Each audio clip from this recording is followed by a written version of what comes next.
Lutfi Yazid dan Depa RI. A. Oleh Syaifuddin Simon, Bekasi. Lama tidak bertemu muka dengan teman akrabku di udara, Dr. TM Lutfi Yazid, SH, LLM. Tiba aktivis kampus biru itu mengundangku ke kantor barunya di kawasan Pasar Rebo, Jaktim. Begitu tiba di kantornya, aku kaget. Wow, betapa anggun kantornya. Central Office, Lutfi Yazid LY, berupa bangunan mirip rumah elegan 3 lantai di Bumi Serpong Damai BSD Tangerang. Luasnya sekitar 1000 meter persegi. Di belakang kantor ada taman dan kolam renang. Lantai 3 disediakan untuk santai dan ahli hisap kronis, yang mulutnya terus berasap. Di sisi kanan depan rumah ada tembok tinggi yang di tengahnya ada tulisan gagah, JILO Building. Di bawah deretan kata JILO Building, terdapat 2 logo dengan kumpulan kalimat mentereng. Pertama, Jakarta International Law Office JILO. Kedua, DPP Depa RI, Dewan Pergerakan Advokat Republik Indonesia, yang ditulis melingkar. Di tengah lingkaran ada gambar timbangan dan tulisan Justitia Omnibus yang artinya, keadilan untuk semua, Justice for All. Tulisan Depa RI itu sengaja pakai strip. Bacanya jangan Depari, tapi Depa RI, jelas TM Lutfi Yazid. Kalau dibaca Depari nanti seperti nama marga di masyarakat Batak Karo. Batinku pasti ada keterkaitan, atau networking antara JILO dan Depari. Ternyata dugaanku benar. Advokat yang pernah menjadi tim lawyer Capres Prabowo Subianto tahun 2019 dan Ganjar Pranowo 2024 ini menyatakan dibentuknya JILO dan Depa RI adalah untuk mengembalikan marwah hukum, baik di level nasional maupun internasional. Indonesia sudah dikuasai kleptokrasi. Istilah Mahfud MD, Indonesia ini sudah jadi negara maling. Parahnya yang dicuri maling bukan hanya materi, tapi juga konstitusi. Bila demikian, pinjam istilah Didi Kempot, Indonesia sudah ambyar. Demokrasi ambyar, konstitusi ambyar, dan hukum ambyar. Pemilu dan pilpres baru lalu adalah pertunjukan, ambyaritas, konstitusi dan hukum di negeri ini. Mengerikan, dari keprihatinan kondisi negeri yang ambyar ini, pakar hukum konstitusi idealis TM Lutfi Yazid bersama rekan-rekannya mendirikan organisasi advokat baru. Namanya Dewan Pergerakan Advokat Republik Indonesia, Depa RI. Depa RI hadir, ujar Lutfi Yazid yang pernah jadi peneliti dan dosen mengenai Comparative Dispute Resolution, perbandingan penyelesaian sengketa, di Gakushouin University, Tokyo itu, mengusung tekad kuat untuk mengangkat kembali marwah advokat sebagai profesi mulia atau officium nobile, Nobel Profession.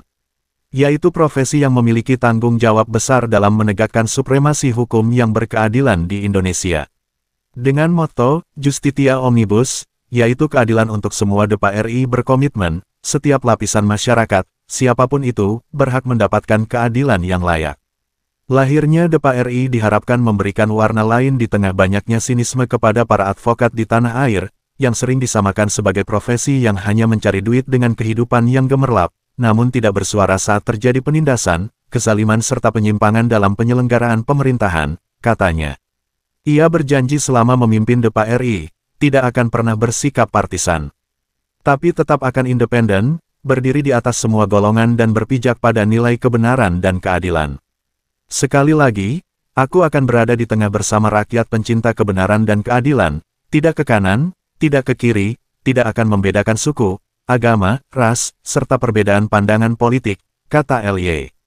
Depa RI akan tetap mengawal profesi advokat dan bersikap sesuai hati nurani, akal sehat, berpijak pada Pancasila dan UUD 1945. Lutfi berharap dengan paradigma, Justitia Omnibus, kepercayaan masyarakat terhadap sistem hukum dan profesi advokat dapat tumbuh kembali.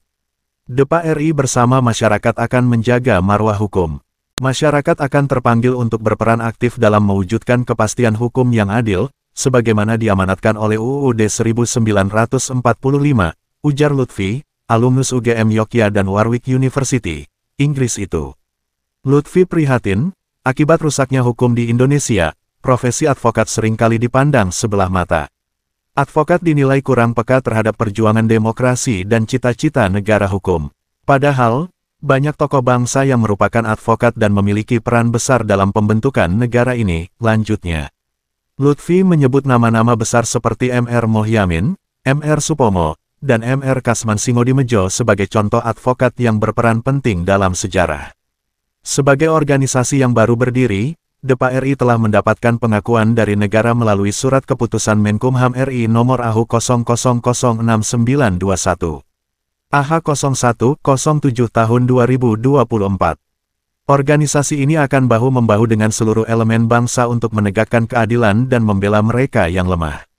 Tugas kami sangat besar dalam memperjuangkan keadilan, khususnya bagi mereka yang kurang berdaya, ujar Lutfi, yang dikenal karena perjuangannya membela korban penipuan umroh first travel. LY bercerita, waktu membela ribuan jamaah umroh yang ditipu first travel, ia mau disogok sekian miliar atau kong kali kong, merekayasa, aset restoran first travel di London. Tapi ia menolaknya mentah-mentah.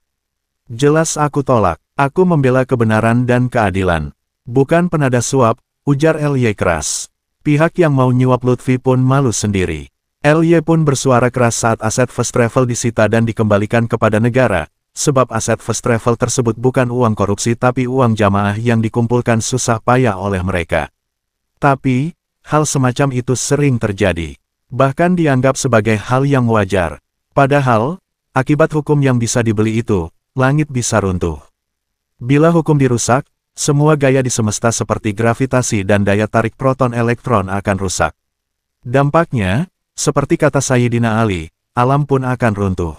Nabi Muhammad menyatakan, malu adalah bagian dari iman. Di Indonesia, kata Lutfi, rasa malu itu sudah hilang.